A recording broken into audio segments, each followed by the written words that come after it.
So wouldn't it be cool if your AI assistant could build data pipelines, a data warehouse, a data model, and even help you strategize with your data? Today, I'm going to check out Keboola's brand new MCP server and put it to the test. Let's see what it can do. So what is Keboola? Well, Keboola is an all-in-one data platform. So Keboola solves a pretty big problem that a lot of data teams face, where they have dozens of tools that may or may not interop with each other, data pipelines, transformation, data warehouses, data ops, etc. And now they have a new MCP server. So MCP stands for Model Context Protocol. And it's basically a way for large language models, AI, to interface with databases, with APIs, and other data sources. And so this is a relatively new way for AI to interact with data. And by all accounts, this is becoming the standard. So let's dive in. So here's Keboola's website at keboola.com. As you can see, they offer a lot in one package. It's pretty awesome. So let me log in here and let's get started. So with Keboola, you can select a cloud provider in a region. Here I'm going to select GCP in the United States. I'm going to log in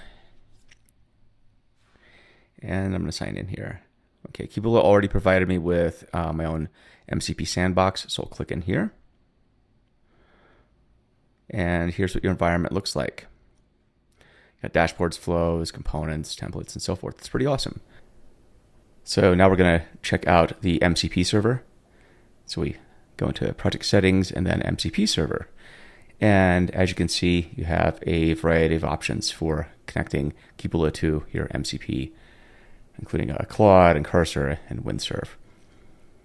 So what's interesting is Keboola offers actually quite a bit of functionality here. There's all these supported tools with Keboola, such as get bucket, get table, and all these other operations here, which is pretty cool. We'll see a bit more of that in the demo. But there's a lot of functionality that Keboola has provided via MCP. And it's pretty magical because it just figures out how to use it. So anyway, let's go back here and let's look at some of the tables that we'll be using. So we're using a Shopify example here, where I am a e-commerce company on Shopify, and these are some of the tables that I have. Pretty straightforward. If you're in Shopify, you'll probably notice some of these tables, and they're pretty familiar.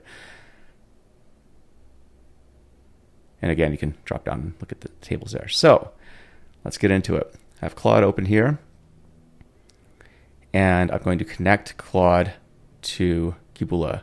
In this case, I'm using Claude.ai on the website. I found it was actually a bit easier to integrate with Keboola for permissioning. So we're going to type in some commands. So the first thing I want to do is in Keboola Shopify project, I want to get a list of all the tables I can access. This basically tells me whether or not Keboola's integration is working. So I sped this up a bit, but as you can see, it identifies the 16 tables that we just looked at. And that's pretty awesome, right? Gives you the names, the row counts, a brief description of the table, as well as some Google Analytics data. So that was pretty sick. So great, we can look at the tables. That's cool. But what else can we do? So I'm a big fan of using AI for helping me with strategic analysis and sort of as a sounding board. So let's see what Keboola can do with respect to helping me come up with a market segmentation analysis. So obviously I'm speeding up a lot of this, but as you can see, it's using those tools that you saw, query table and so forth, and it's doing a lot of work behind the scenes, which is pretty awesome. And you can see various SQL queries running. The nice thing is it tells you exactly what it's doing every step of the way. I think one of the biggest problems with AI is sometimes you don't know and you're guessing. But now, lo and behold, you have a customer and market segmentation analysis. Now, of course, I have no idea if this data is correct, but this is pretty cool if it is, right? It helps, this report basically segments customers according to growth opportunities, at-risk segments, top performing markets, and so forth. There was a bit of an issue sometimes with Claude, sometimes maxing out or stopping. I think it's more of a Claude issue. If you use Claude, sometimes it just randomly will just stop working. It's kind of how it is. It's a very popular tool. But yeah, it continues along. And this is very valuable information. If I'm running an e-commerce company, I would love to have this type of information. This is a gold mine.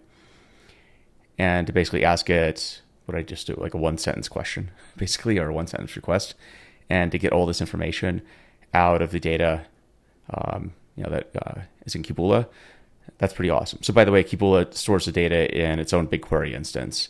So you don't have to worry about pegging your actual Shopify instance, right? So it brings the data into BigQuery and you can query it there in a way that's more analytically performant. So the next thing I want to do is create a data pipeline that takes data from Keboola's Shopify data and puts it into my own BigQuery instance. And so here, I'm just telling it to run the flow. And sometimes you notice that it had an MCP server issue. Keboola has told me that this has been updated since then, but the flow eventually ran when I was trying to run it. And so success. And if we go into BigQuery, we can see that the data has been imported. I have my customers table with the data. I have the order line items table with the data, and then the products table with the data. Okay, let's do something fun. We're going to make a star schema in BigQuery out of all this data. So I just simply type in the command and Claude will do its thing with Keboola's MCP. So it's creating some SQL transformations here. And again, it kept having these connection issues. I'm not sure what's up, but again, Keboola said that this has been fixed, so hopefully it has been. But in this case, what I ended up doing was having it just generate the SQL,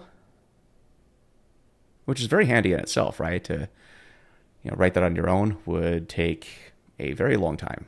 So, and it looks decent at first blush. So here I was trying to implement this star schema, the fact and dimension tables in BigQuery. And here you can see it was trying to run it. So again, Claude was having some connection issues with the Keboola API.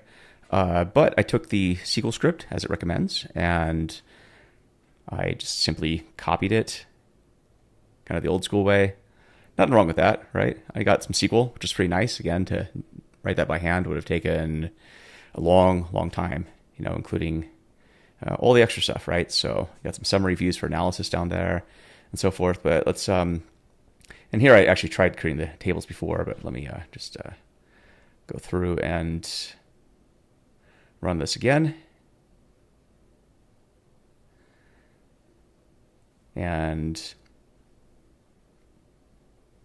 away we go. We have our facts and dimensions. Now if we go into the data, you can see it did a pretty good job, right? So that's pretty awesome. Let's maybe take some code and create some views. And we'll plop that back into BigQuery here.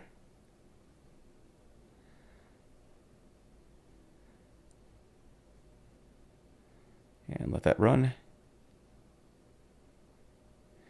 And let's query this view. Oops.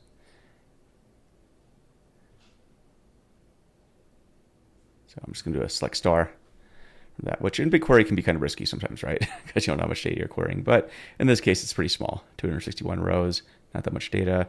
And here's your view, right? So you can do analysis right off the bat. If you had the time to make a chart, which I didn't because I don't know the data too well, you can certainly do that within BigQuery, but you get the idea. You have a full-fledged analytical view and a star schema supporting it all in a matter of minutes. So that's the power of Keboola and MCP and the data warehouse. So that's really awesome. So that's a wrap. Thanks to Keboola for letting me check out their brand new MCP server. I think it's pretty awesome. I think that MCP really represents the next generation of how we're going to be interfacing with data, whether that's text data, whether that's data warehouse data, that's in tabular or semi-structured form. And so, the things that I noticed that I would change, it has nothing to do with Keboola necessarily. It has more to do with the interoperability between different services. And this really stems back to the modern data stack. And I would say the the lack of really portable interop between different systems, right? And so if we're going to be interfacing with a text based interface, then I think it's you're not going to know what's going on behind the scenes. So I think MCP really is going to force vendors to hopefully make the tools work better. And so, but yeah, I think that this is a really awesome step on Keboola's part to really get ahead in this space with their MCP server. I didn't see a lot of companies doing that this summer. I think there's going to be more. But hats off to Keboola for doing this. If you want to learn more about Keboola, go to keboola.com. That's Keboola.com. They have an awesome free tier. It is, what is it? It's 120 minutes of compute time, and you also get 60 minutes each month. So that's a really sweet deal, especially if you have very light workloads, or if you're a very small team, or even just a team of one person. I think that's a pretty cool deal. I might end up using it for my own workloads, actually. Because again, Keboola does offer that end-to-end experience where you have your ingestion, it stores your data, you can query it, you can transform it all in one place. And so you don't have it in a bajillion different tools, you have one. And so I think that's really cool. So again, Keboola.com, Keboola.com. Go check them out. And yeah, thanks to Keboola again for letting me dive into the MCP server.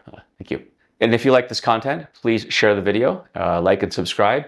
And I'll be back with more unboxing videos with your favorite vendors and open source projects. And if you happen to have a project that you'd like me to check out, just feel free to message me and I'll be sure to check it out.